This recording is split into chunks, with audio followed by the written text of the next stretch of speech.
You're saying there was a different saison in the air? It literally the entire place was different. A saison would be just like a different scent in the air. Yeah, I noticed a nutty eat-on cheese in the air.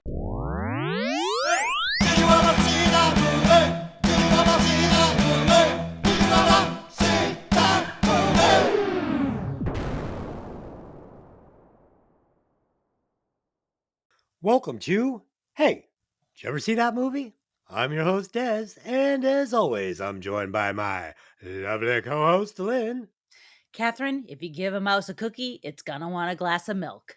That's the best way to have a cookie. And joining us again this week, the podcaster with a fully packed bong, Pat. What's up, Pat? Get off my plane. Okay.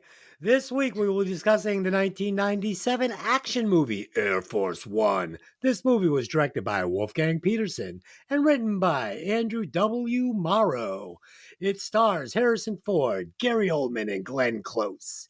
As always, this podcast will contain spoilers, so if you haven't seen the movie, go watch it, then come back and listen to the podcast. And now it's time for another installment of Disaster Piece Theater. So sit back and enjoy the show.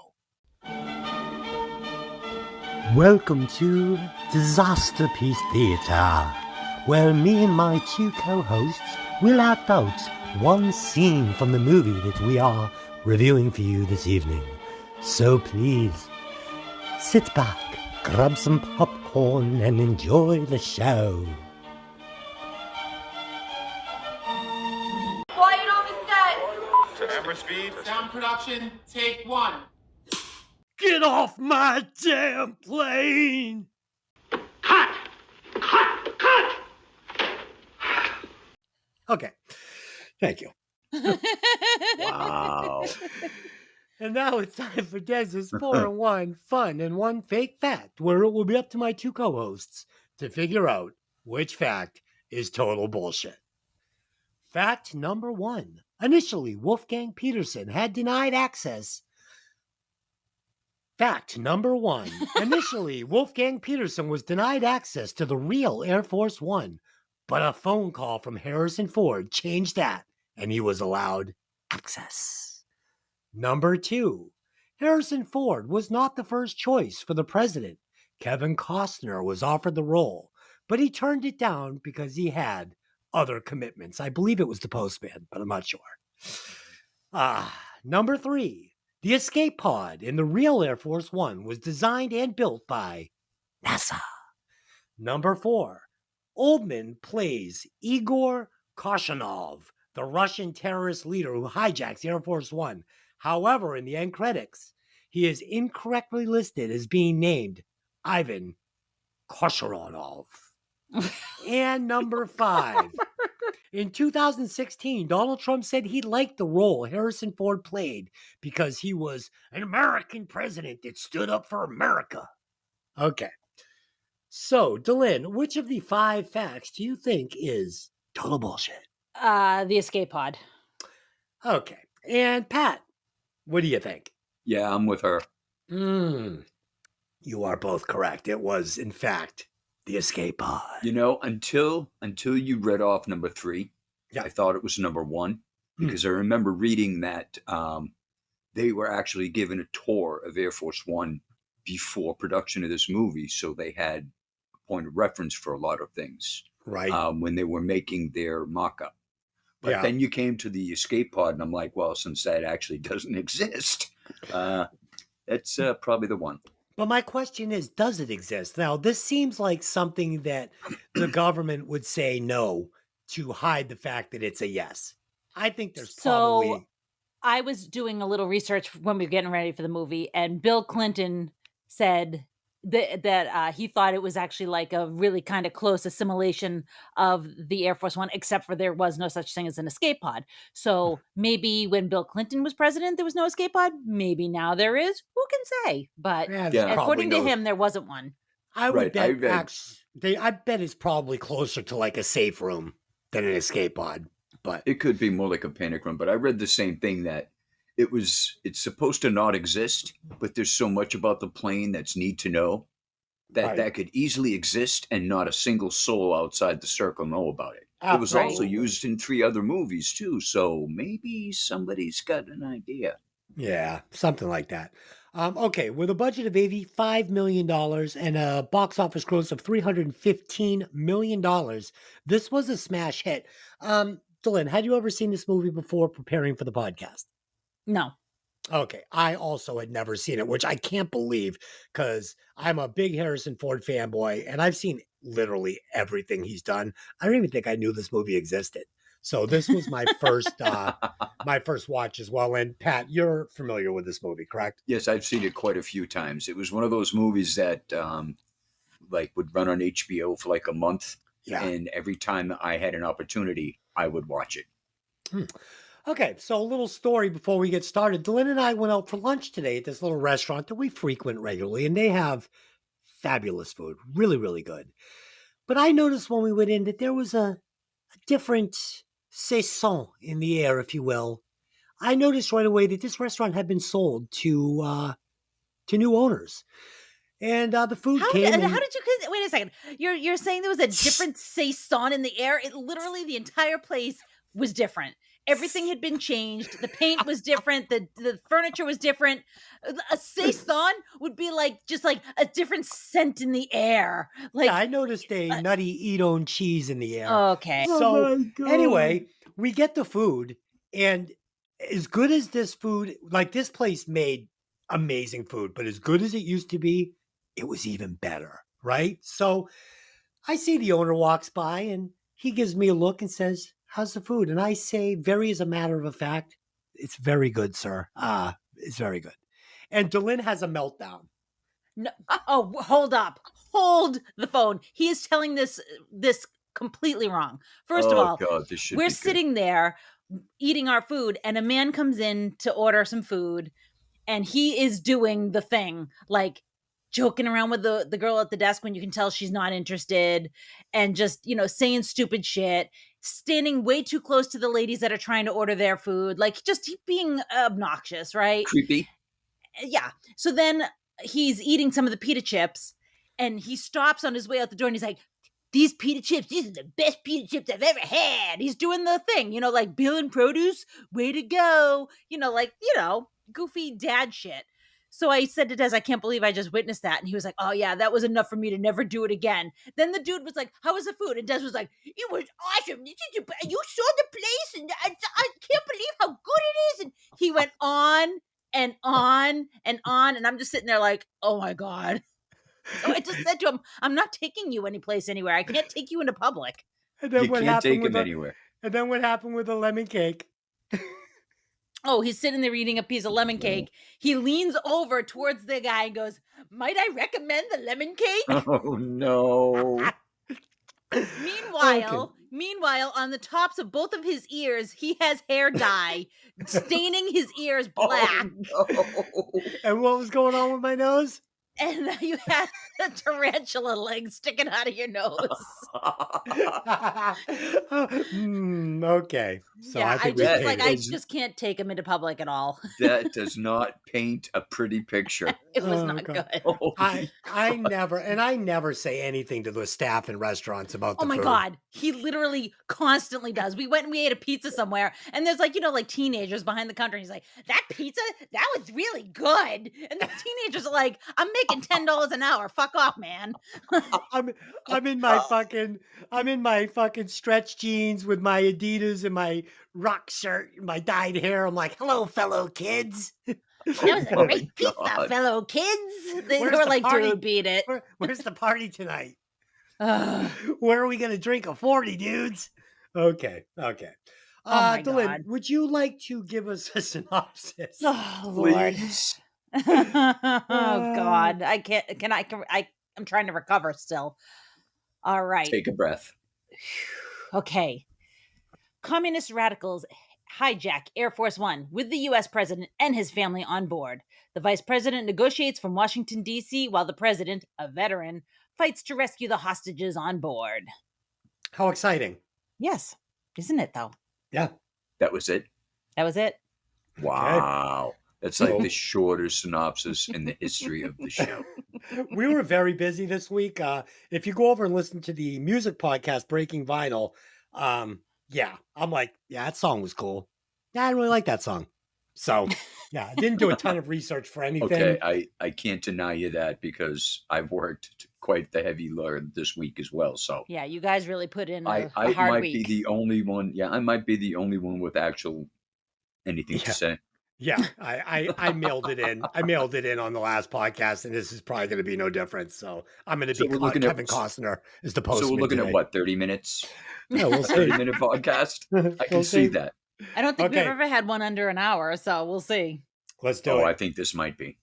All right, well, let's see. Right. So the film begins with American Special Forces capturing General Ivan Radek, the dictator of Kazakhstan. Radek's regime has caused an enormous amount of bloodshed for Kazakhstan, and there was word that his stockpiling of nuclear weapons could have plunged the world into a second Cold War. His capture was made through the joint cooperation of President James Marshall, played by Harrison Ford, and Russian President Petrov, played by Alan Wolf. Several weeks after the capture of Radek, President Marshall visits Moscow along with his wife Grace, played by Wendy Crewson, and his daughter Alice, played by Liesl Matthews. While Marshall is praised for his helping in freeing of Kazakhstan from Radek's grip, Marshall surprises everyone, including his own men, by deviating from his planned speech. Marshall says that in light of all the people killed in Kazakhstan, they were too slow to act and vows to not allow such a thing to happen again. So, Pat, right away, they're setting us up to know that Harrison Ford is the kind of president that takes no shit and he does things his own way. He's a bit of a shoot 'em up guy, you know? Well, it turns out that he is a helicopter pilot and he was in combat. It doesn't really make me feel that he was capable of doing what he did on this plane. He wasn't special forces. He was Army, so I gave him that for his ability to choke out and kill one of the terrorists. I can't see Joe Biden doing that. No, So you got to give him. So you No. got to give him props for that.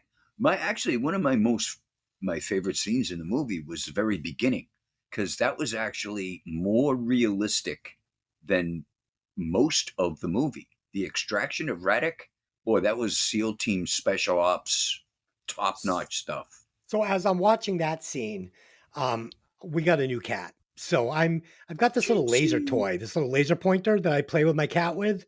So I've got the cat running around the room chasing the laser pointer, and I'm watching the movie, and I realize, they got the lasers on their fucking guns, and they're shining them everywhere. I'm like, wouldn't that give their position away? I actually Googled it, and it says that they wear these night vision things They're that infrared scopes. so you wouldn't actually see the red pointer Right. unless you were wearing a certain visual thing to pick it Right. up. So There's a difference between a laser sight and an infrared sight. Infrared sights can't be seen unless you're wearing, like you The said, goggles. specific night vision goggles. yeah, so And- go ahead. Yeah, no, that's a very good point because I've lost track how many times you see somebody walking through a dark room with a flashlight. And I'm like, dude, you're the only one who's going to see that flashlight for any other reason. You are nothing but a beacon for Right. the next You're killer. pointing out your position. Exactly. I mean, that's why I think IR scopes came into existence Yeah. because all you got to do is find the source of the laser sight and take out that target. Yeah. Yeah. I thought it was a good opening scene. I mean, starting off with action. Very gripping. Yeah. Yeah, I thought it was fun. I really That's cool that enjoyed they thought to put the explosives on the roof too, so that when they get into the helicopter and take off, the roof blows, so anybody that's giving chase gets blown up. I was like, oh, that was pretty clever. The only Yeah. flaw I had for that scene, as much as I liked it, was that one of the good guys took a shot. Yeah. And as they're all coming out of the same doorway, one after another, and they're picking off the first three just as they're coming out the door. How did two more get out that door and take a position to take a shot and not be dropped before they're even stopped? Well, because they were trying to get off that roof. I mean, they weren't going to sit there all night. I mean, you got to figure the guy probably had a pretty big battalion of guys in the castle Right. protecting them. They were like, it was like a bee's nest that was asleep. They had shaken the nest and they were starting to come out the hole. And eventually they were going to be outnumbered. I mean, they just were. There was like 5 on. That's the only thing I can accept, Yeah. because there were two. There was the last two on the plane are the two providing cover. Yeah. So those are the two that are taking out all the soldiers as they're coming up onto the roof. Yeah, they couldn't sit there all night and just keep plucking guys off the door. Eventually, they had to make their exit, and they did. But I actually appreciated that all the American Special Forces guys didn't make it out of that because, you know, you're It's too going in. perfect. It's too perfect. You're going into this like general's castle. These are his special forces, the best of the best in his army, watching him. And yeah, no. So I'm glad that they got some shots off and killed a couple of the extraction team. I think it was just wounded. Yeah, it felt. I think they killed one of them, but regardless, it gave it a more of a real feeling to me. So I enjoyed it. Excellent. I did like the speech that Harrison Ford gave as well at the dinner party. You I in thought the Harrison audience. was. I thought Harrison was on his game for this movie. I also. So you're gonna have to suspend your disbelief in this quite a bit, but I was fine with it. I didn't want this movie to be like a documentary. It was fantasy action, and Oh, yeah. I appreciated Absolutely. it for Yeah, being. this was not fantasy action. designed to be realistic, because No. if it is, we're in big trouble. Yeah. No, I yeah. mean you can compare this movie to Under Siege with Steven Seagal.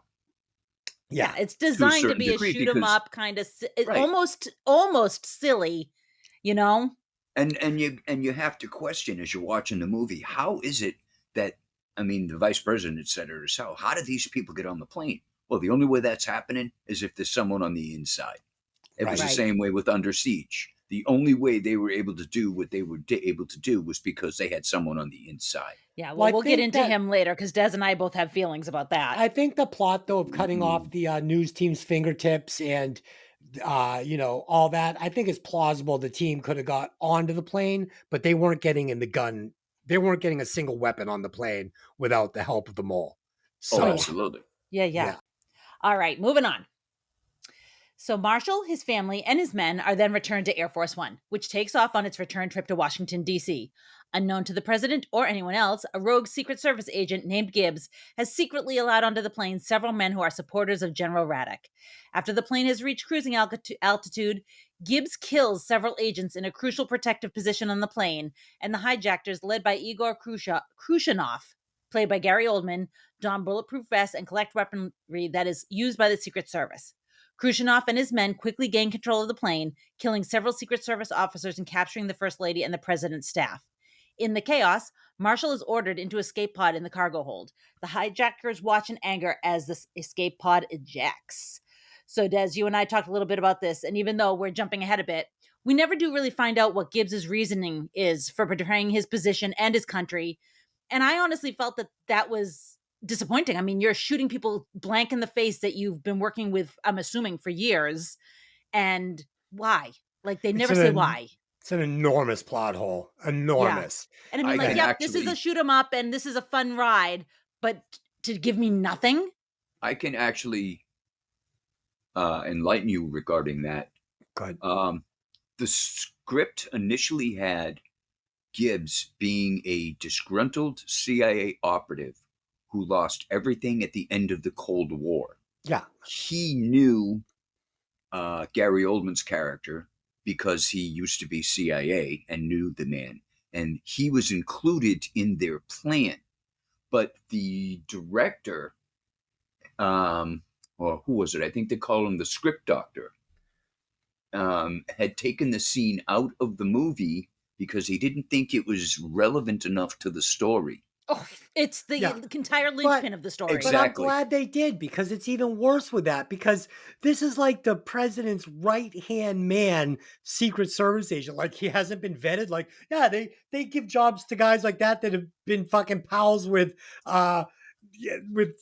extreme terrorist group guys that are disgruntled. No. Exactly. How does a disgruntled CIA operative become a Secret Service agent? No, that's not going to work. Specifically one that like throws the football around the backyard with the president. No. But it's like you could have taken 2 or 3 minutes out of that opening scene and 2 or 3 minutes out of the end that gets a little long in the tooth, and given us even the briefest like he had fallen in love with a girl at some point when he was in, Russia or something, and she got killed in the crossfire from like the US and Right. give us something. Give me How about something. this? How Something about to this? explain why he How about turned. one of the terrorists takes a fucking, is like a fucking Brazilian jiu-jitsu expert, drags the special service guy into the bathroom, breaks his neck, takes his gun, and makes them open up the gun cabinet. That's more believable than what we got. Yeah. I mean, It just Yeah, it's weird. It was we weird. saw they- the they president actually- do it. They actually considered the scene was too long for the movie. I was just rereading that. It's one of the Interesting. things that I'd saved. I Yeah, would we saw the- disagree. I feel like they needed to explain what his deal was.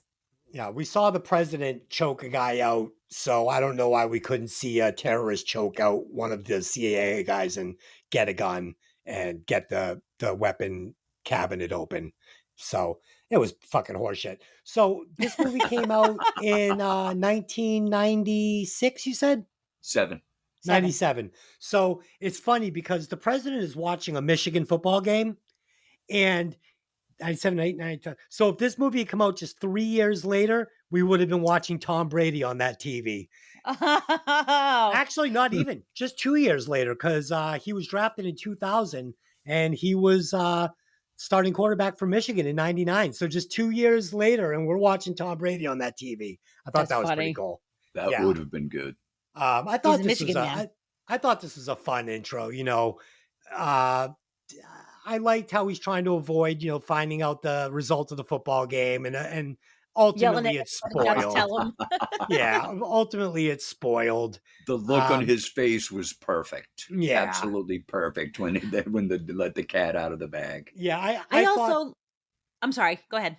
I thought that the lady that tore, or the lady that does the Press secretary. press secretary, this was a very unrealistic scene. So the people are coming on the plane, these guys that look like an extreme terrorist group, right? I mean, so she's like, okay, so this is where we are now. In regards to where we are, the president's going to be right over there at a 90-degree angle in that back room. He's going to be in there for exactly 10 minutes and 1 second. Then he's going to move his position to it's like, shut the fuck up.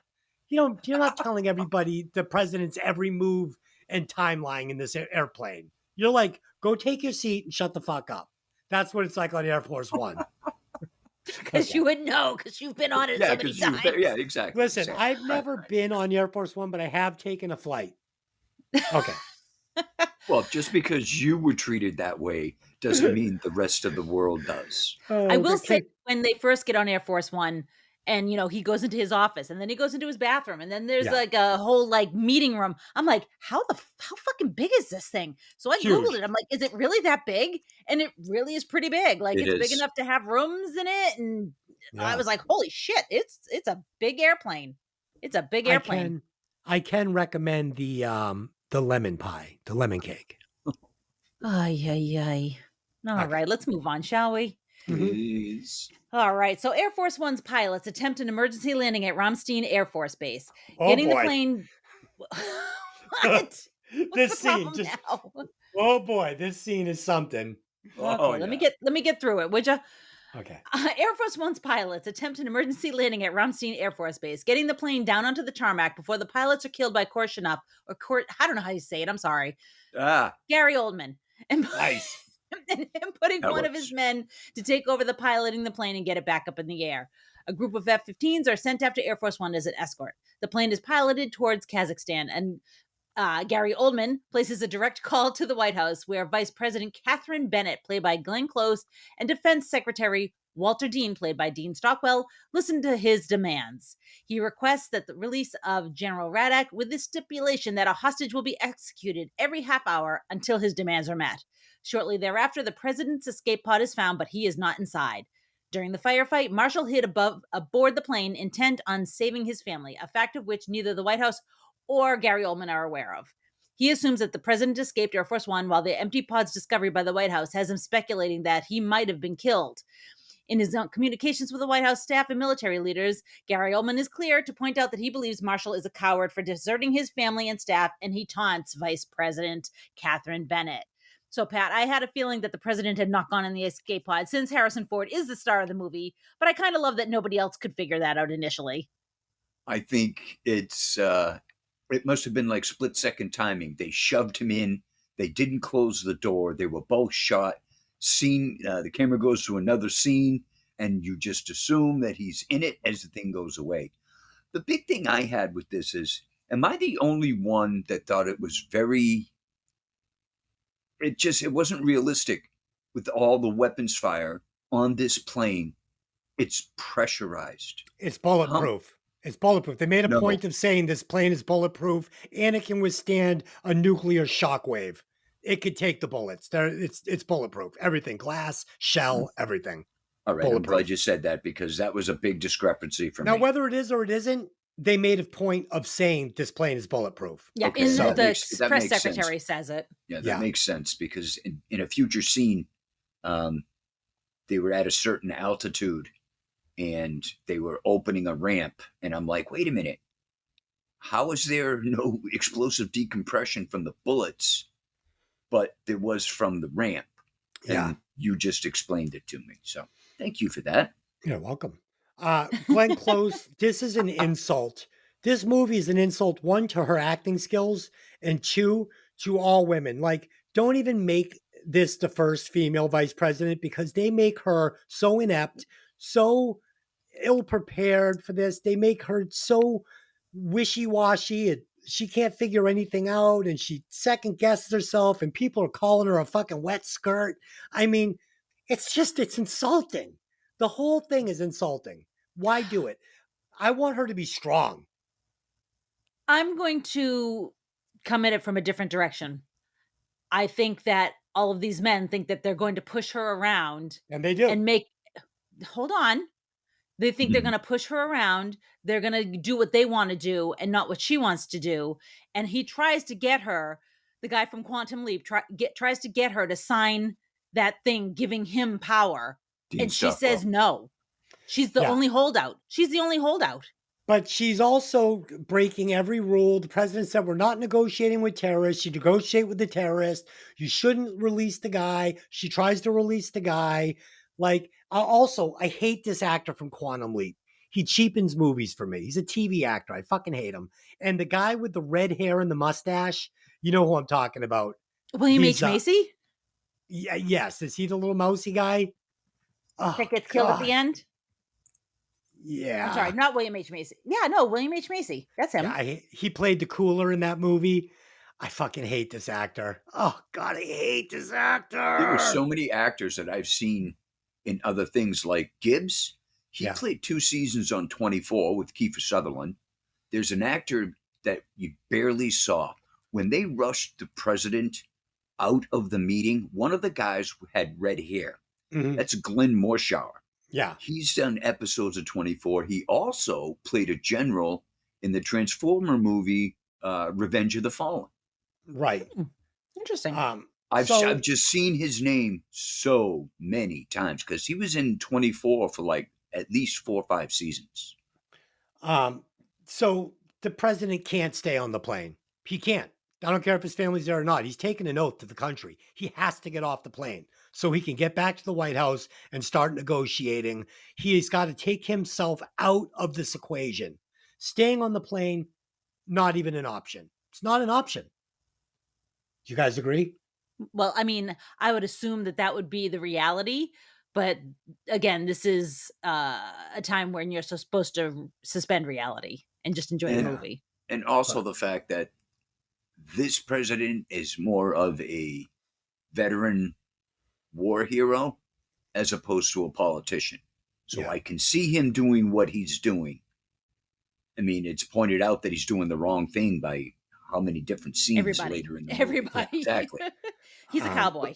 But it's also pointed out that he's thinking like a father and not a politician. Which would be hard not to. It's not William H. Macy is the one I hate. That's this who actor. I said. Yeah, I know that's who you said. The one thing that I really didn't like you had brought up the airport scene. and you're like, oh, that's going by my screen right now, and watching them maneuver that plane on the tarmac Oh, like he's God. driving a Formula One car. I'm Like like, He's it's a in the Pinto. Peugeot. Like oh, it's I a know. Peugeot. He pulls a left and then a hard right, and He's then he trimming the had trees. yeah, and he had to have had the shortest runway in history Dude, with the before that biggest, plane goes up in with the like air. the That was biggest like, oh, come military, on. the biggest production military plane, like 14 feet ahead of them, and they're gonna get Air Force One off the ground before they smash into it. But in the movie's defense, he was pulling up very hard on the yoke. Are you fucking kidding me? But I That loved it. was awesome. But I loved it. I was cheering. Why didn't so I do like that Gary Oldman said to the pilots, take us up or I'm gonna blow your brains out. And he was not bluffing. He blows the first guy's brains out. Says to the second guy, get us up or blow your brains out. And we're starting to get this little thing now. When Gary Oldman says he's going to count to 3, it's not like your mom telling you to put the cookie down. Once he gets to 2, you're done. And I like that. He set the bar of what we could expect from Gary Coleman's character. What you talking about, Willis? Get off I my knew plane, that Willis. was coming from both of Oh his. shit! No, actually, this is the first movie where the hero wasn't my favorite character. My favorite character was Gary Oldman's Oh, character. mine too, without He question. was he absolutely kills it. awesome. Brutal. Yeah, and he was written with so many layers in this, because there are times in this movie where I'm like not taking his side, but I can see the situation from his side. Like he's swayed me over and made me think, like I understand why he's doing this. I understand why he hates this president and why he's, he talks about his family. So yeah, we'll get to it, but great Okay. character. Great Yeah. character. He's written very, very well.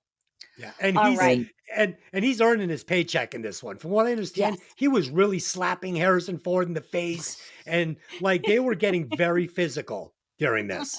I love it. What Yeah. I did hear is that the movie was referred to as Air Force Fun because he was just so comical in between scenes that he was like night and day from his character to how he really was on set. I honestly was think great. that he's one of those actors that's like a coping mechanism, so that you Yeah. don't go too dark. You kind of you shut it off when the camera Makes turns off. sense. Makes You know, sense. because I would think that must be hard to live in a very dark place like that. So I'm going to set a couple of ground rules for the rest of the podcast. No Uh-huh. one is allowed to call this Die Hard on a Plane. We all know it's Die Hard on a Plane. Who said Okay. that? Nobody said Nah, that. only in his mind did he hear this. Nobody said that. No, everybody says it. I didn't say that. Everybody says it. Pat didn't This I say is have that. Die Hard on a never Plane. heard that before. I How have is never it that heard that. everybody says it and this is the first time you've seen the friggin' movie? Okay.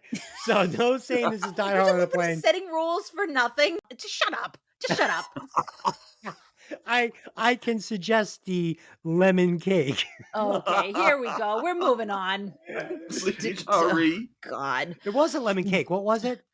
It was lemon cake. No, but it's lemon. It's got a name. Limoncello.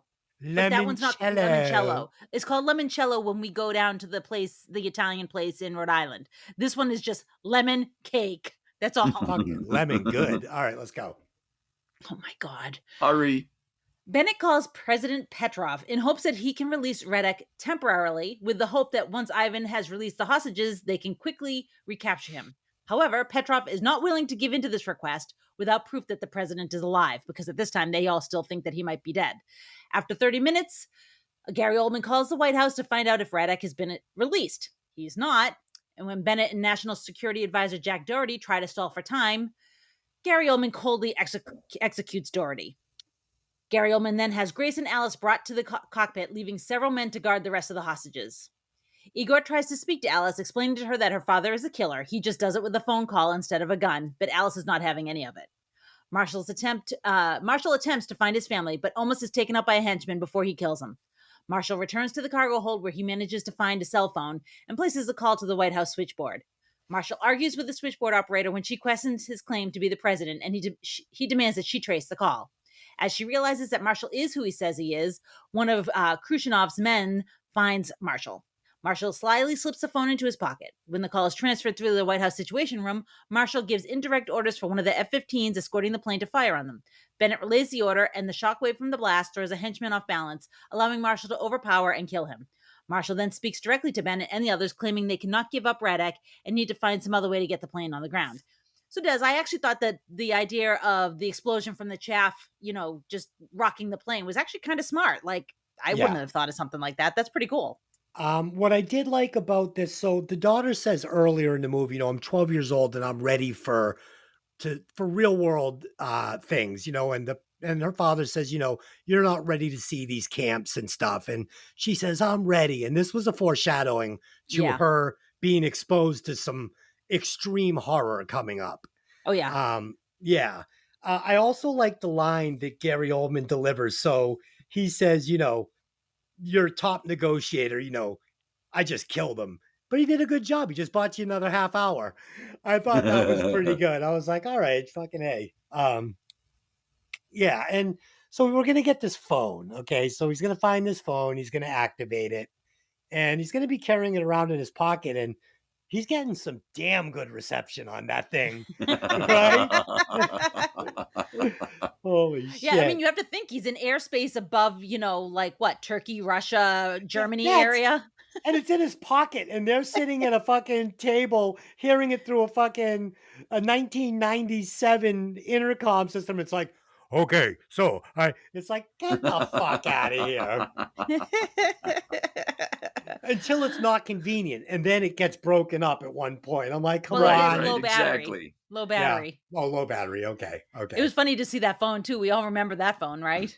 Yeah. And we're also going to get a lot of, I know I'm jumping ahead just slightly, but the president is put in a position now where he's playing cat and mouse, and he's going to try to sneakily take control of the plane back. He gets a couple opportunities where he chokes the one guy out, but then he lets him go. And 2 seconds later, the guy is firing, alerting everybody. It's like, dude, you choke him out. No, that's just two. Death. I have to stop. That's two different guys. It's two different guys. One guy he choked out. Yeah, the other guy him. he wrestled with and thought he knocked out, only to have to shoot him. That's what I'm saying. There's a second character that he does choke out and kill. No, but he doesn't kill him with the choke. The guy wakes up, and so he wrestles the one guy. The guy hits his head, and he's knocked out. You have to kill him right there while he's unconscious. You have to kill him. Absolutely. He's going to wake up again. He's not out for the remainder of the movie. And then he chokes the other guy unconscious, and he lets him go. You have to keep choking him until he is dead. I think he broke his neck because I thought I heard a crack. There's a pop. I thought it sounded like he broke his neck. The one that he's got the arm up like this, and he's choking when him. He had him in the choke. He's holding him. Guy stops moving, and you hear pop. No, and that's when he lets him go. He cracks his neck. As a mixed martial artist dear and God, a here we lethal go. weapon myself, I can tell you, you don't stop until that gentleman is no longer breathing. You got to check the clock. He fucking cracked his neck. He's done. No, he got up again after that. Not that guy. That guy did not get back up. Are you sure? The first guy got up. Yeah. The first guy got up. The second guy's the one that caught him with the phone and made him give him his weapon, and he slipped the phone into his pocket. I know he made this mistake twice in the movie because I marked it down. It said 2 times you need to kill that guy. All right. Anyway. Okay, moving on. Yes. Honey, did you want to mention the conversation between Gary Oldman and the daughter? Because I know that you said that you liked that. Yes. This conversation, this was amazing. This is where the director makes Gary Oldman human to me. He is not just going to be Hans Gruber.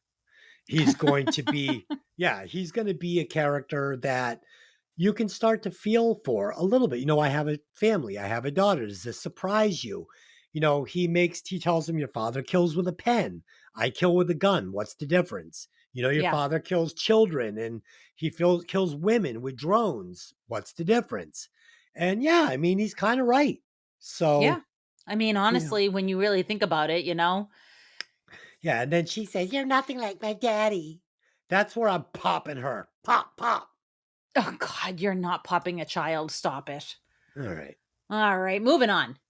All right. Meanwhile, Gary Oldman has found out about the killing of two of his men, and he assumes that there is a Secret Service agent hiding in the cargo hold. After having Deputy Press Secretary Melanie Mitchell brought to the cockpit, he turns on the plane's speaker system, threatening to kill Melanie in front of the First Lady and Alice if the person in the cargo hold does not surrender. Marshall does not comply, knowing that his refusal is letting her die, and Melanie's execution is heard throughout the plane. So this happens right in front of the First Lady and his daughter. Despite his upset at being unable to save more of his people, Marshall gets the idea to dump the plane's fuel, which should force the plane to land. When the plane registers that it's leaking fuel, Gary Oldman sends two of his men. They're almost killed by Marshall, but as they go to fix the fuel leak, Marshall sneaks up to the main cabin and subdues another henchman. He forces him to let him into the meeting room where the hostages are. Marshall states emphatically that he's not leaving his family, but he wants to save the hostages. Major Caldwell, played by William H. Macy, proposes that if they can get the plane to descend to 15,000 feet and use the parachutes in the cargo hold, they can get off the plane. One of the staff suggests to Marshall that the fax lines are separate from the phone lines and they can get a fax to the White House in the Situation Room. So, Pat, fun fact, in the credits, this actress that suggests using the fax line is listed as, quote unquote, future Postmaster General. Oh, stop it. Are you serious? That's great. I thought that was hilarious. That's just I as loved funny. That is just as funny as the smile on her face as she's riding that parachute down. Yeah. She just had the biggest smile on her face, like it was a great ride and she was a 6-year-old. We'll get there. Real quick. So when he does this thing where he puts the intercom on so everybody can hear, and he, gives Harrison Ford the countdown to come out or he's going to kill her. This is fucking Die Hard on a plane. I mean, this is basically where John McClane is listening and Ellis is, either you come out and give me my detonators or I'm going to kill Ellis, and he counts it down. This is just Die Hard on a plane. Okay. Now we know where it came from, Lynn. It only came up in the beginning say it first. because he's the only one that thought of this. Oh my God. Shit. Help me. I have to live with this. That was my interpretation. Shortly after, Igor calls demanding a mid-air refueling. Bennett attempts once more to negotiate for what? Igor. Igor. The dude that literally pronounces everyone's names wrong is going to give me the business. Yeah, go ahead. Shortly after, Seamus. Gary Oldman calls John Jawn. Shortly after, Gary Oldman calls demanding a mid-air refueling. Bennett attempts once more to negotiate for a hostage release by requesting they land the plane for refueling. But Igor threatens to kill a passenger every minute until they're refueled and forces her to give in to his demands. Bennett soon has to deal with the matter in another way. CNN reports a rumor that Air Force One has crashed. Bennett goes before the White House press to quell the rumor and informs the public for the first time that the plane has been hijacked. A KC-10 is dispatched and soon after refuels Air Force One. Both planes descend to 15,000 feet. Caldwell and several others activate the cargo hold doors, and numerous people begin dropping from the plane, activating the parachutes. However, the opening of the cargo doors is seen in the plane's cockpit, and several of the men are sent to investigate. Finding the door locked, one of them uses an oxygen tank to blast the lock, causing a number of people to plummet out of the plane. The sudden blast causes the refueling effort to go wrong, and the KC-10 struggles to break free. However, the fuel leaking from the plane ignites, and the KC-10 explodes. Marshall just barely survives being sucked out of the cargo hold, clinging to a cargo door, like one of those nets. Caldwell manages to pull Marshall to safety, and they are both taken hostage by Gary Oldman's men. So, Des, in doing a little research for this podcast, I read that a fuel plane wouldn't explode like that, but I suppose it probably wouldn't have been as exciting without the big explosion. Of course, No. I saw that too. And people jumping out of a jumbo jet at 15,000 feet, 200 plus miles an hour, it's not going to look like the fucking... the Postmaster General. It's not going to look like people, like a little girl blowing bubbles. No, it's violent. They're going to be violently ripped out of the back of that plane. And when they pull the fucking ripcord, that's going to be violent. The lady's like, she looks like she's on the Ferris wheel at the fucking Carnival, the Yeah, postmaster it was the lady, like, Postmaster General. this is great. No, it's fucking freezing up there. The air is blowing. She probably would have been fucking twirled around, wrapped up in that fucking parachute, plummeted to the ground, and been a fucking spot on the ground. Wow. Okay. Yeah. Wow. Yeah, and also She was Harrison a Ford's little not. delight in this movie. You just let her have her moment where she gets to you swing her feet back and forth delightedly. Yeah, and Let her Harrison have it. Ford's not holding on with one hand to that fucking cargo net. No, he's getting sucked out. Gone. All right then. Yeah, Tell us how you really feel. that's how I feel. Oh my gosh. All No right. filter. Pat, what'd you think? This is where I got confused with the explosive decompression. Because you're right. When he blew that door, the hatch was open, but it was never, that part was never pressurized. So that's why when the terrorist blew the door, there was explosive decompression, and everyone shot out of the plane like it was farting people. Oh, that's why it was pushing them out. Yes, that's why so many went out the door without a parachute. Now, did the terrorist that blew the door, did he get shot out the door like a fucking bullet? No. Why? That doesn't make sense. If the pressure is shooting out the door, you would think everything on the inside of that door would be pushed out even faster than the people that were on the outside because it's being compressed through that tiny door hole like a fart. There's All a right, lot of then. talk of farts. Let's Were they? When did we mention a fart earlier? just now. He said it Oh. was the Plane was farting people. people Oh, Yeah. that is 2 farts. in a row Okay. from 2 old farts. So 30. nice. Please move on. Please hurry. Igor Oh, then shit. calls the White House announcing that he now Igor. has Fucking Igor, you dummy. Fuck. Gary Isn't that from Young Frankenstein? might Yeah. be. Gary Oldman then calls the White House announcing that he now has the president and orders the F-15 escort to divert once they enter Kazakhstani airspace. Bennett immediately complies with this request. Marshall is brought before him, who beats him and then demands that Marshall call Petrov to release Radek, promising that they can go free once the general is released. Marshall refuses until Gary Oldman threatens to kill Alice. Forced to save his family, Marshall gives in and calls Petrov for the release of Radek. As Radek's release is broadcast throughout the plane's PA system, Gary Oldman explains further that he's lied to Marshall. He further intends to turn Marshall and his family over to Radek. Marshall has palmed a piece of broken glass and he's using it to cut through the duct tape bindings around his wrist. Marshall then attempts to subdue Gary Oldman but is almost shot by one of his henchmen. The bullet meant for Marshall is taken by his chief of staff. Marshall then manages to take out the gunman, but in the ensuing struggle, Igor escapes to the cargo hold with grace. Marshall finds him wearing a parachute, but also throwing the remaining chutes out the open hold door. Gary Oldman mocks that with no one to fly the plane and no parachutes, he has won. His short-lived victory is enough time for Grace to distract him before Marshall tackles him. As they struggle, Marshall wraps a strap around his neck before activating the parachute. Marshall sharply orders Khrushchev to get off my plane and then lets go Nice. of the terrorist. The strap snaps his neck, killing him as he gets pulled out the cargo hold door. So honestly, for me, the scene of Gary Oldman floating away on that parachute with the broken neck, Was awesome. it was Awesome. so His stupid, head, but his it made head me cocked like, to the side. He's not just- moving. That it was, was awesome. perfect. He's just Again, no breeze floating blowing his away. hair around. Just, still as an angel. it was breeze. obvious it was green screen, but that's okay. I can forgive it. Oh, that green screen. That's the only one. I mean, as I'm watching the refueling plane still dropping fuel after they've separated from Air Force One, I'm like, all right, now I'm no engineer, but you would think that there'd be some kind of a cutoff switch when you're no longer connected to the plane that you're refueling. Yeah. No, we're just going to let the jet fuel fly all over the plane. Sure. And oh my God, there's sparks at 15,000 feet where there's almost no oxygen. Ah, good point. Yeah, and so Igor is choking out the president, and his wife is sitting there holding a gun, and holding a gun, and holding a gun, and sitting there and holding a gun.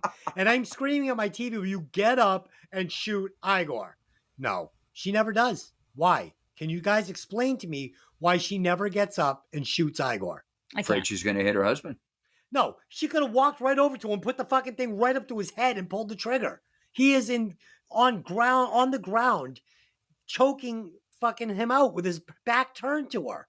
Okay, then fine. Then you needed it for the script. Duh. Well, then don't have the gun laying there. Have the gun being sucked out of the plane. Makes Or no just sense. don't have her pick it up. Because if she's going to pick it up, you might as well use the fucking thing. Yeah, I wanted her to shoot him. I wanted Glenn Close to make some fucking solid decisions. Ugh. Oh, But I I've still got loved it. something. I've got something you'd really like Go ahead. regarding this. What if she did open fire and she put a bunch of bullets through his parachute, but not the body armor he's wearing? And when he got sucked out the plane, the parachute didn't work. That'd be fun. I'd like that would better. Be fun. I'd like That that would have better. been fun than seeing floating head with his head hanging down his ass. From what I understand, there are no parachutes on Air Force One That's in real life. unusual. in real None? life. None. I believe they used the parachute escape ramp and the escape pod were two things that were told never existed on Air Force One. But Right. again, But to not have there's a a single lot parachute that's on need board? to know. You don't know for sure. It Yeah, it could seems a very little well be, strange, and but- nobody know about it. That's why there's no parachutes on a fucking commercial flight, because you can't jump off a jet like that. Can't do it. That's why there's no parachutes. That's why people don't, when planes are fucking commercial flight is, been disabled. That's why you see them crash and everybody dies. Well, How this easy is- would it be to put like life preservers on a TWA flight? It would cost them nothing to put, 100 parachutes on it. Problem is, can't jump out of a fucking jet. Well, see, that's just it. That's one of the things that I had issues with the height. Now, we've seen enough movies regarding airplanes and decompression and things of this nature to know that you have to get down to a certain altitude. Yeah. 10,000 feet, you have to be 10,000 feet or less to avoid explosive decompression. Right. They're evacuating people off that plane at 15,000 feet. 15 plus. Right. That's why there was explosive decompression when the terrorists used the oxygen tank to blow the door and everyone got sucked out the plane. The only problem I have with it is what kind of oxygen is up there at 15,000 feet? So, according to the United States Parachute Association, you can jump from an unpressurized aircraft for fine at 15,000 feet, but any higher, you need to bring oxygen along. Okay, so they were that. Okay, now you know what? Now it makes me think this is why they picked 15,000 feet. Okay. Mhm. For somebody that's probably Instead of had, any other number, 15,000 feet, because above that, no oxygen. for somebody that's probably got like 300 jumps and is in great shape and is like a master parachuter, you could probably jump off a jumbo jet at 15,000 feet, 200 miles an hour, and complete the jump. You put fucking the post lady in that, she's done. She's fucking done. Think about what it feels like putting your hand out the window of your car when you cup it and do that thing, when you do the thing like up and down. Because It's that's like it is at 15,000 Yeah, feet. no, but what I'm saying is, so do that. Oh at, my like, God! I'm trying to if- hold in a hit, and you're making me laugh my ass off. So you do that Oh, you can do that at fuck. 65 miles an hour. And yeah, I'm doing the worm right now with my hand. And you're catching that wind. It's blowing your hand around. Imagine going 200 miles an hour with a parachute attached to your hand. Rip your fucking arm right off. Okay. I can suggest the lemon cake. Oh shit! Okay, that's great. I think that's your intro. Man. Oh, man. That's All what, 4 right. times with the lemon cake now, Oh. or only 3? Too many. Give the chef my compliments. It was really bad. Okay. Marshall manages to call Petrov and halts the release of Radek. However, Radek makes a run for it when ordered to halt and is killed. Marshall manages to get assistance from a friend in the White House on how to pilot Air Force One, with Caldwell serving as co-pilot. The plane heads for an airfield in Turkey, but is soon intercepted by some rogue MiG fighters piloted by Radek loyalists. The F-15s that turned away at Kazakhstan's borders move in to intercept the MiGs. A furious dogfight ensues with the American pilot destroying several of the Kazakh squadron, forcing them rest to retreat. One American pilot even sacrifices his own life to stop a missile from hitting Air Force One in the tail. However, the victory is short-lived. During the battle, Air Force One lost an engine and suffers major damage to its tail gear, preventing a safe landing. With no way to land and the plane rapidly losing fuel, a C-130 Hercules is rerouted towards Air Force One, and a mid-air zipline rescue is put into effect. Though efforts are made to save Marshall first, he demands that his wife and daughter be transferred first. The wounded agent is third across, but due to Air Force One's continued engine failure and rapid descent, only one more person can be rescued. Marshall refuses to leave the other men behind, but his words are interrupted as Agent Gibbs, our rogue agent in disguise, shoots the zipline attendant and also kills Caldwell. Both Gibbs and Marshall fight for the zipline strap, with Marshall just barely getting it attached when the zipline breaks free from the doorframe, leaving Gibbs aboard the plane as it crashes and breaks up in the Caspian Sea. Marshall continues to struggle to secure his zipline strap as a team aboard the Hercules slowly reels him in. Once he's finally secure aboard the Hercules, the pilot changes the plane's call sign from Liberty 24 to Air Force One. This title applies to any aircraft that the president is currently aboard. The White House and those gathered outside rejoice. As Marshall is reunited with his family, the F-15 squadron resumes flanking positions as they escort the first family home.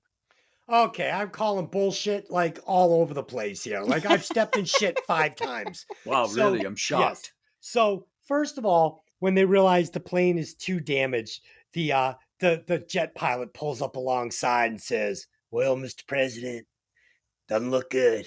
You ain't gonna be able to land that plane." And he gives him the salute, "But I'll follow you into the ocean. I'll stay on your side till the very end." It's like, give me a fucking break already. And then fucking, you've got 5 MiGs. 5 MiGs have surrounded Air Force One before the fucking backup gets there. Not surrounded. So you got 5 MiGs. They get one shot off and they can't take Air Force One out. Dude, that would have been over in 10 seconds. All 5 of those MiGs would have launched a missile at it, and that thing would have gone down like fucking, down. Like It doesn't work that way. What?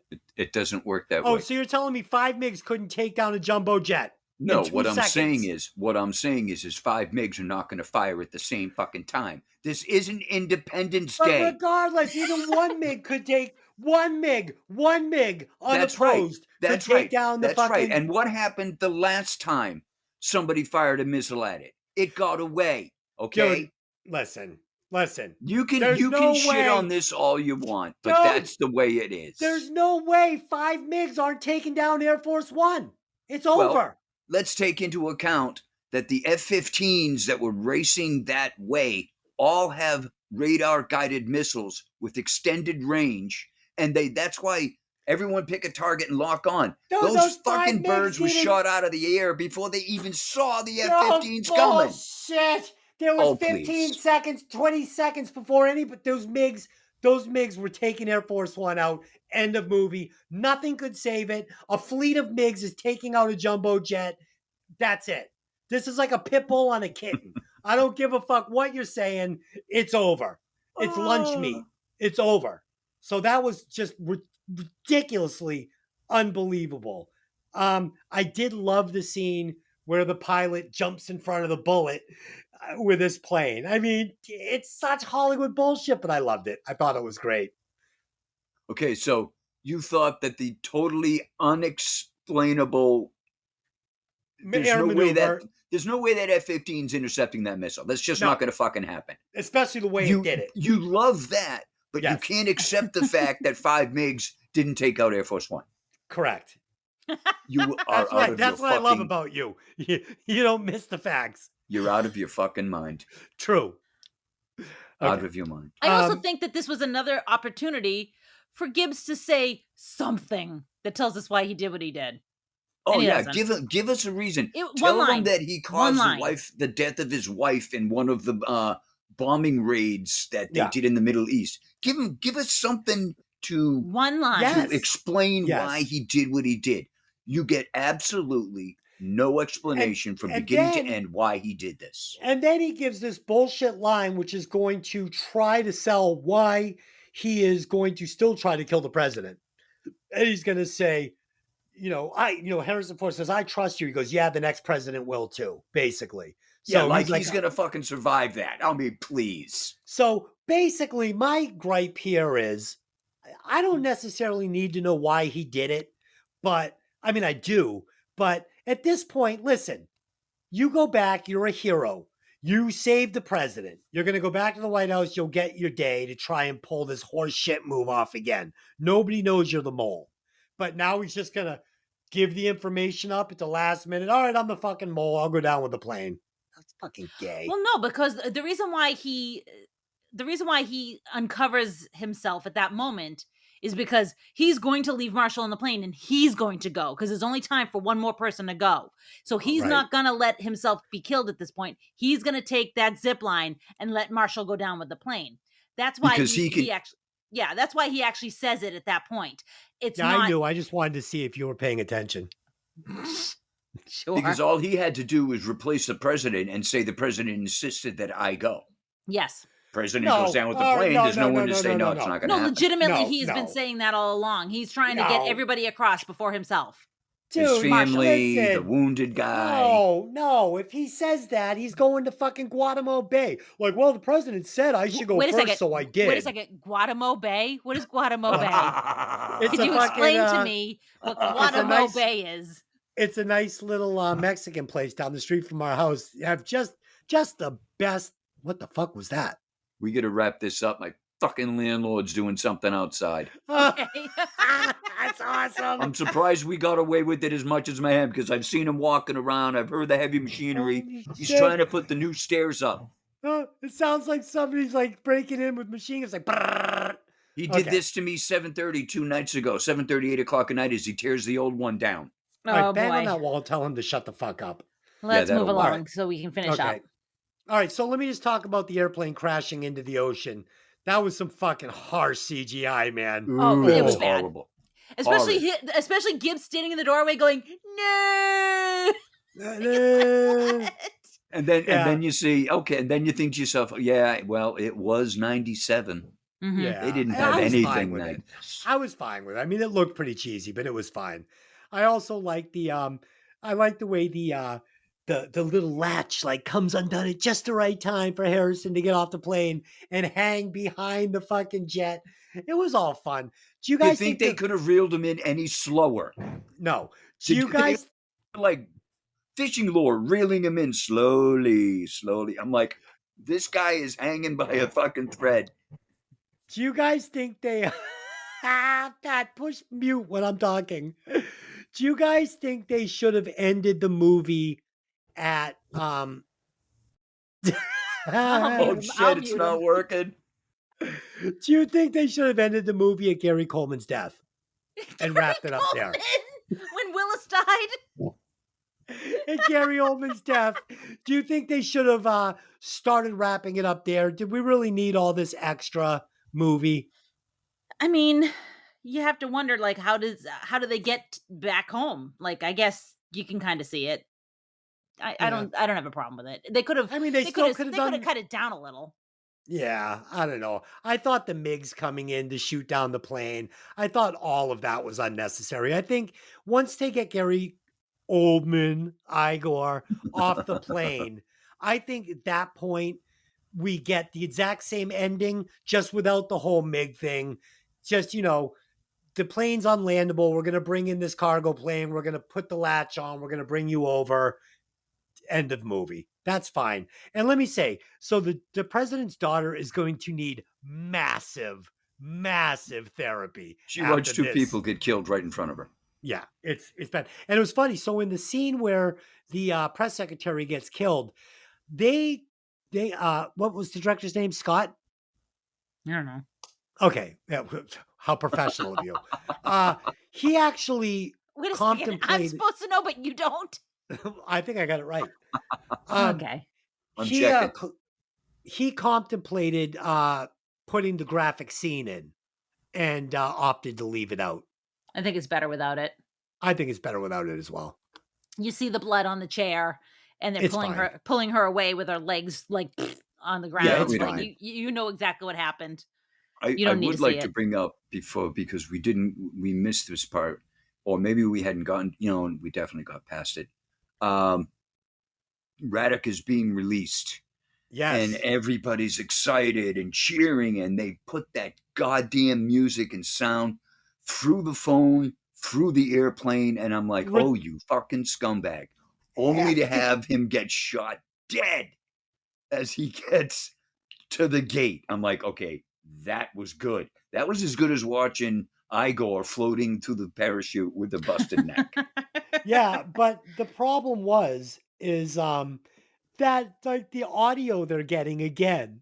It's like Crystal clear. it's big. It's like high def, like HQ super quality. It was fucking ridiculous. I couldn't Live believe, from and Kazakhstan.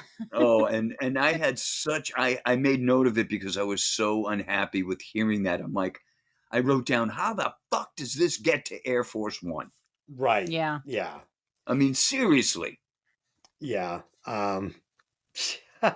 Okay. We Let's should put this in the can before my landlord busts open the fucking wall. yeah, but Pat's wall just comes down and he's staring into his backyard in his underwear. Other side of the house, Oh. dumbass. Okay. So let's do our recasting couch. Okay. So I'll go first. So I would replace Harrison Ford with Bruce Willis because this is Die Hard on a plane. Oh my lord. Come on. Okay. Delyn, who would you recast? So I would recast the daughter, and I would recast her with Scarlett Johansson, who was 13 in 1997 and would have been perfect in the role. Fun fact. So the girl that plays the daughter, she is actually worth $500 million. Oh yeah. She's an heiress to some, I can't remember what it is, but to some like super fortune, like Virgin or something. But yeah, Oh, good for her. she's worth $500 million. She's Yeah, very if you rich. look up a picture of Scarlett Johansson when she was 13, she literally would have fit in perfect in this movie. Nice, I like it. And Pat, what do you got? Well, I'm going to go with the director's first pick and substitute Harrison Ford for Kevin Costner. Oh, cool. I like that. I could see I it. mean, I think it's fine. I think it's fine. Costner couldn't do the role. He was involved with another project, and they brought it to Postman. Harrison Ford, who took it. Postman, huge mistake.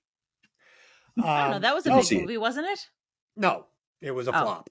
Oh, all right. Didn't see it. Don't care. I'm surprised you've never seen it, Pat. That kind of feels like a movie you would like. No? No. Isn't it Okay. a Revolutionary War type thing? Or was it the I think Patriot? it has that he was something to doing? do with the Pony Express. Yeah, he's a Something postman. along those lines. Hence the movie, The Postman. Well, yeah, that would make sense, wouldn't it?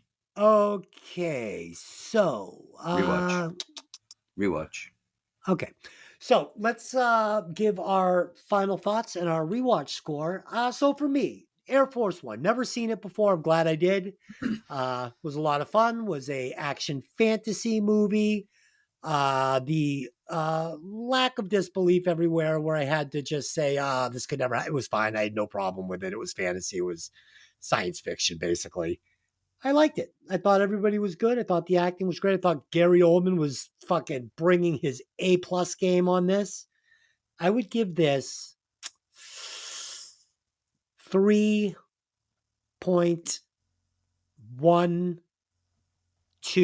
rewatches. Okay. 3.12. Okay. Okay. Delyn. So for me, it's a popcorn movie. Like straight up. It's a popcorn movie. It's meant to watch. You don't dig too deep into it. You can't go and do all the, why did this, even though we did that. We do that because that's what we're doing. We're tearing movies apart. But if you just sit down on a Saturday afternoon, you want to watch like Harrison Ford kick some ass and Gary Oldman bring his bad guy, you're in the right place. So I'm going to give it a 3.47. Nice. And Pat, what do you think? This movie, like you said, there's a lot about it that's just not based in reality, and you cannot watch this and with that kind of mindset, because you're just going to be yelling at the screen, that would never happen. That would never happen. That's not what this movie's about. The movie's about fun and action. Just trying to watch Harrison Ford cut wires with a butter knife. Nice. Nice. that's just one of the little things that there's just no fucking way he's doing that. No.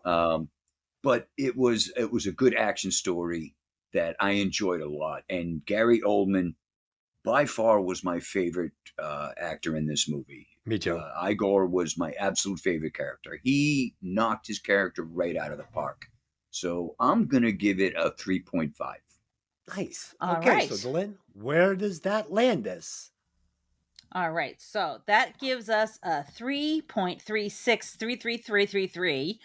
And in the listing, that would give us, it is number 24, right after The Mist and right before Halloween. Oh man, I would watch this movie a million times before I would watch either one of those movies ever again. This movie, I think you Yeah. said the exact same thing last week. yeah, I was not really a fan of The Mist. I think I overscored it to appease our co-host that day. Yeah, I believe you told me you Doesn't had. matter. Once you give the score is the score. So I you know. can't go back and have revisionist history. Just like I- you're trying to be revisionist history here. You're trying to be in revisionist history on the Breaking Vinyl. You can't do that. It doesn't exist. The guys didn't go for me rescoring Junkyard, so Yeah, it you will can't do sit where it sits. So I would like to recast the butter knife that Harrison Ford cut the wires with. Now, wouldn't it have been cool if he pulled out a nail clipper, like you have to clip your nails out of his pocket and use that? Would have been. Oh I God. think that would have worked. Okay. He could just as easily have a pocket knife, for Christ's sake. Yeah. He's got a Swiss Army knife in his jacket pocket, his chest pocket. Okay, so we had a write-in from listener Jeff.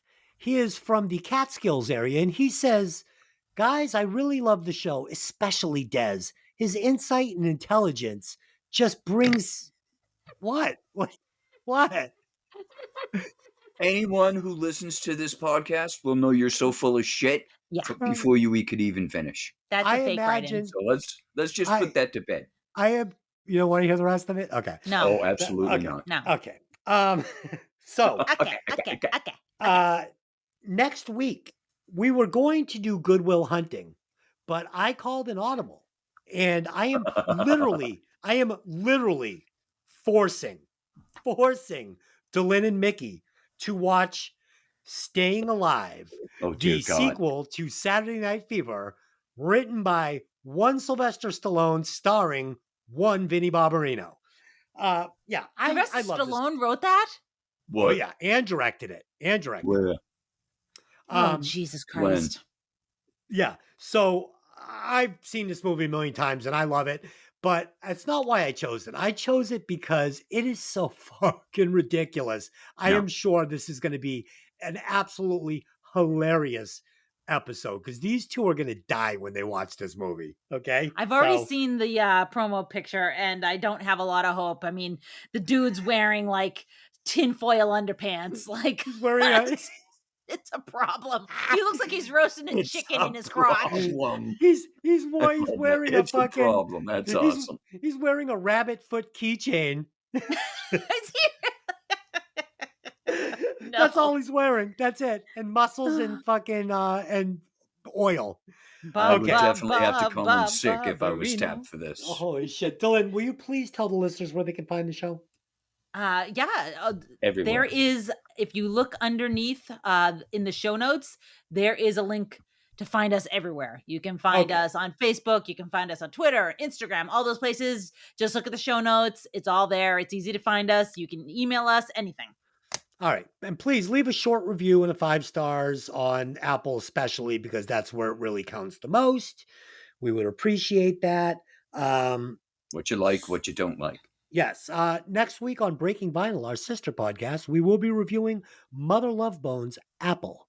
So if you have never heard the album, let me suggest you listen to it and then join us over there for the breakdown. So that's a lot of fun.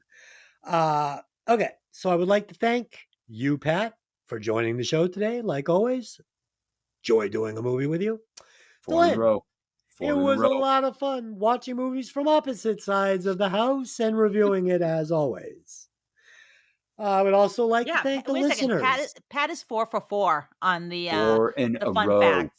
4 Holy shit. in Yeah, you've yet to stump Bro. him, so you gotta work harder on the next Pat I offering. almost had him. He said that he wanted to choose one, so Almost. I was very Almost. close. I was very close this week. I'm gonna get him next week. When you Alright. threw I when didn't you mean to threw in the interrupt word you, but NASA, you threw in the word NASA, and I knew you were full of shit. Oh, so you're telling me had I just left NASA out, I might have got away with it. If you had maybe. picked anything but the shuttle being made, the escape pod being made by NASA, you could have come up with any other bullshit fact, and you would have had me. But I as soon should as have you said threw, Lochte. I should have said Lochte. Who's Who? Lochte? I think he Yeah. means Lockheed. Yeah, I Yes, think so Lockheed. too. Okay, I should have said Lockheed. I think I might have Lochte actually, is like a I Yeah, might glue. if have I had actually believed that. I might yes, have actually believed that. because I would have been mispronouncing the name Lockheed. So you would have been like, he's reading that wrong. It's real. Okay. Told you. Oh You my went god. you went too big. You went too Yeah. big. I went Reached too for the big. sun and he melted. Oh fuck! And I want to apologize to Jeff that I wasn't able to finish reading your comment, but they weren't having you giving me the props and not them. They're jealous. They're haters. So Yeah, that's true. Yeah, sorry, Jeff. okay. All right. So that's it. Until next time, I only have one question for you. Hey, Jeff, see that movie? See you later. Bye. Aloha.